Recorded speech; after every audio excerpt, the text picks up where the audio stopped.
Assalamualaikum warahmatullahi wabarakatuh. Perkenalkan, nama saya Nur Fitria Khalifah, mahasiswi dari Universitas Bina Sarana Informatika, Fakultas Ekonomi dan Bisnis, Program Studi Manajemen semester 4.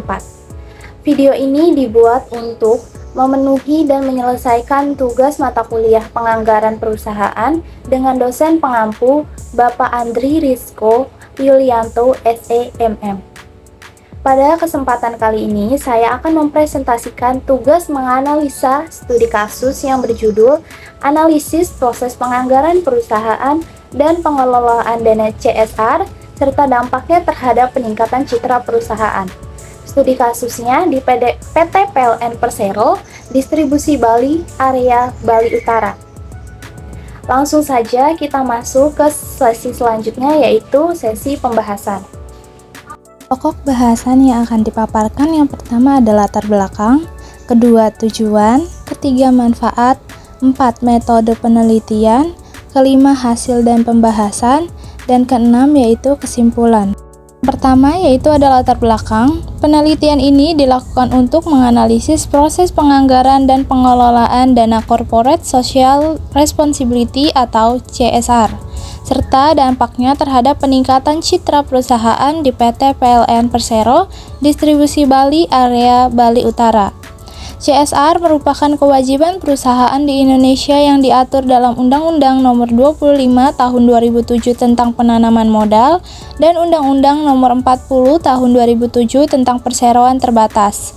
Hal ini dilatar belakangi oleh amanat Undang-Undang Dasar 1945 mengenai perekonomian nasional dan kesejahteraan sosial harus diatur oleh negara untuk sebesar-besarnya kemakmuran rakyat.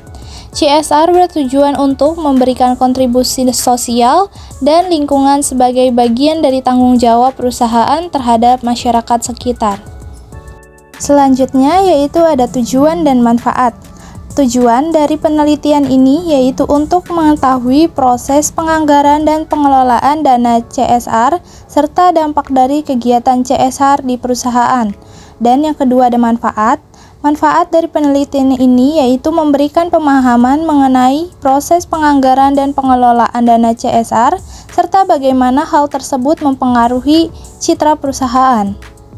Selanjutnya yaitu ada metode penelitian. Penelitian ini menggunakan pendekatan kualitatif dengan metode studi kasus. Data dikumpulkan melalui wawancara mendalam, observasi, dan studi dokumentasi.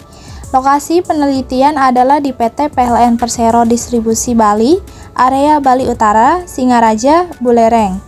Data primer diperoleh langsung dari narasumber melalui wawancara dan observasi. Sementara data sekunder diperoleh dari buku-buku, jurnal, dan dokumen-dokumen perusahaan terkait kegiatan CSR. Selanjutnya yaitu ada hasil dan pembahasan. Yang pertama ada proses penganggaran dana CSR. Penganggaran dana CSR di PT PLN dilakukan dengan memfokuskan pada 7 aspek program yang telah dianggarkan dan ditetapkan dari tahun sebelumnya. Anggaran CSR disusun oleh kantor pusat PLN yang dikelola oleh Divisi CSR dan PKBL atau Program Kemitraan dan Bina Lingkungan serta Bendahara Perusahaan. Dana CSR berasal dari laba perusahaan dan sumbangan karyawan. Hasil dan pembahasan yang kedua yaitu Peraturan Kebijakan CSR. Peraturan Menteri Badan Usaha Milik Negara PER strip 03-MBU-12-2016 Berita Negara Republik Indonesia tahun 2016 nomor 1928 pada ketentuan ayat 3 pasal 9 berbunyi sebagai berikut. Dana program Bina Lingkungan disalurkan dalam bentuk yang pertama, bantuan korban bencana alam, yang kedua bantuan pendidikan, dapat berupa pelatihan, prasarana dan sarana pendidikan, yang ketiga bantuan peningkatan kesehatan, yang keempat bantuan pengembangan prasarana dan sarana, yang kelima bantuan sarana ibadah, yang keenam bantuan pelestarian alam, dan yang ketujuh bantuan sosial kemasyarakatan dalam rangka pengentasan kemiskinan. Ini di antaranya yang pertama, elektrifikasi di desa-desa yang belum teraliri listrik, yang kedua, penyediaan sarana air bersih, yang ketiga, penyediaan sarana MCK, Yang keempat, bantuan dalam pendidikan, pelatihan, pemagangan, promosi, dan bentuk bantuan lain yang terkait dengan upaya peningkatan kemandirian ekonomi usaha kecil selain mitra binaan program kemitraan. Yang kelima, perbaikan rumah untuk masyarakat tidak mampu. Yang keenam, bantuan pembibitan untuk pertanian, peternakan, dan perikanan. Dan yang terakhir yaitu bantuan peralatan usaha. Hasil dan pembahasan yang ketiga yaitu alokasi dana CSR. Alokasi dana CSR pada aspek atau kegiatan yang disetujui oleh kantor pusat PLN. Alokasi dana CSR ini dilihat dari seberapa besar laba yang diperoleh dari operasional perusahaan dari setiap unit distribusi, serta dilihat dari seberapa besar kerusakan atau kondisi di lokasi. Sehingga dengan mengetahui bagaimana kondisi lokasi akan dapat membantu kantor pusat untuk memberikan seberapa dana CSR yang akan dialokasikan untuk kegiatan tersebut. Hasil dan pembahasan yang keempat yaitu mekanisme dan SOP perolehan dana CSR. Dalam memperoleh dana CSR, PT PLN Persero Distribusi Bali membuat mekanisme dan SOP BPKL dan P3L SKDIR nomor 336/DIR/2007. Aturan CSR yang telah dibuat oleh kantor pusat.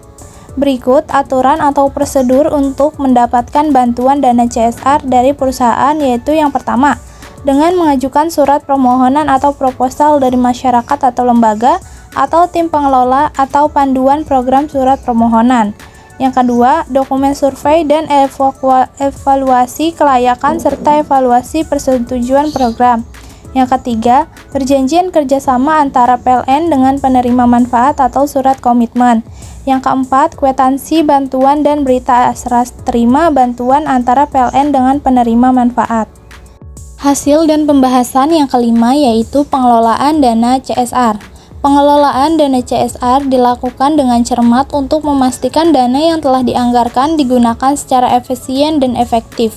PLN tidak hanya berfokus pada kegiatan yang berkaitan langsung dengan listrik, tetapi juga menjalankan program-program yang memperhatikan aspek sosial dan lingkungan. Kegiatan CSR ini meliputi berbagai proyek seperti perbaikan fasilitas umum, pemberian bantuan pendidikan, dan kegiatan pelestarian lingkungan.